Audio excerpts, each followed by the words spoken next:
Goth Ozgood, Audiobooks. Damien Zygote Biography of a Maniac. 5 incredibly sharp, rusty points were stabbed directly into the face of a tall, sickly thin man. He was dressed like a preacher, wearing a black cassock and a wide-brimmed hat. The needles jabbed into his pale gray face with deadly force. The bolero hat pops off his head with an almost cartoon-like violence. Shook expressions, frozen in time. For one moment the crowd assumed it was all part of the show, until that more than convincing scream, and of course the blood. It was black, and smelled rancid. It sprayed out of the man's head like a broken lawn sprinkler. Before anyone could react, the terrible, septic blood was spraying into the mouths and eyes of bystanders. People began to vomit, and cry, and scream. One lady fainted on the spot. She hit the floor like a dead tuna fish, and then got trampled by half a dozen panic-stricken members of the crowd, who began acting like frightened animals, pushing and shoving and compressing into an unstable mob of shifting chaos. The woman lay motionless, as a pounding press of sneakers and boots clomped down on her unconscious body.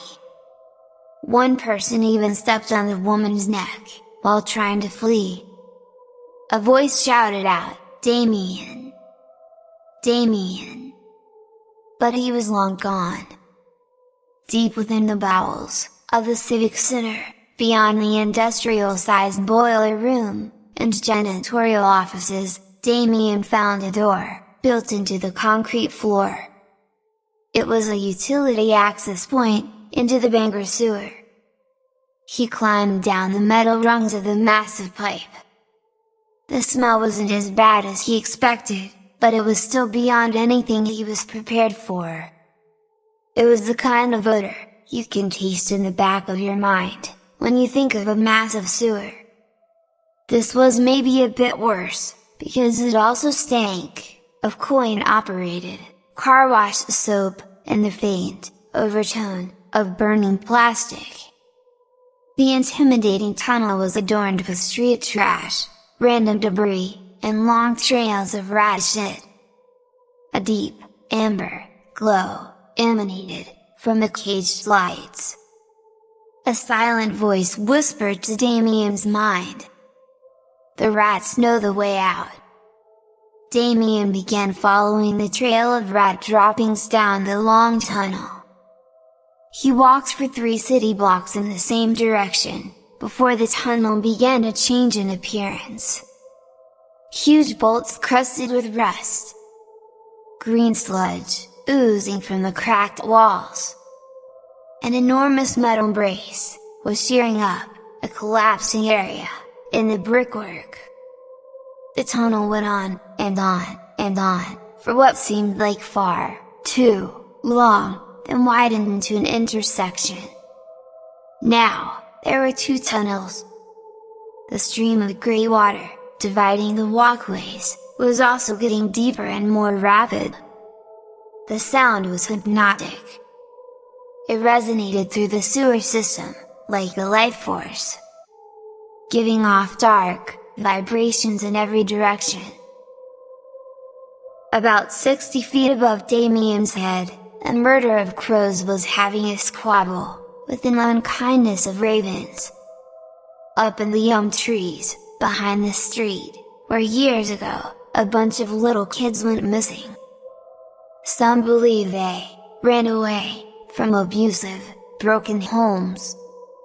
But many believe that they were abducted by a guy dressed up as a clown. They also think one of the kids fell into the sewer during one of the infamous torrential downpours that commonly flood the Bangor city streets. They say he fell through an uncovered manhole and got washed away in the grey water. His body was never found, but hey, that's just what people say.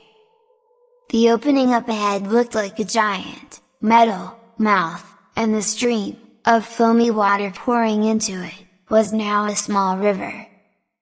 Every surface looked slimy, and the light bulbs were browning out. There definitely wasn't enough light to guide the way, so Damien opted to enter the new tunnel. He took a sharp right, and shuffled on in. This way was different.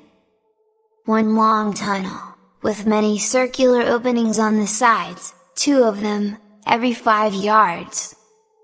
The deep, dark holes were leading to what Damien could only assume were residential toilets. "I must be under the number streets," he said to himself. "There's gotta be another intersection coming up, beyond this tunnel, that's gotta be 3rd Street. Damien knew the area well enough to know that he was still too close to the Civic Center to emerge from the sewer, even if he did find a way anytime soon. No, he would have to walk for at least a few more blocks, over to 7th Street. He tried to visualize his location, and estimate how far he had left to go. Even an optimist would wince at the actual distance. One of the holes began to drizzle. Damien continued down the passageway, moving as fast as possible, slowing only to observe his footing. Something splashed behind him. Damien turned to look. Another splash, and then a plop. The hole next to him began to gurgle. Goth Ozgood, Audiobooks. Available on SoundClick.com.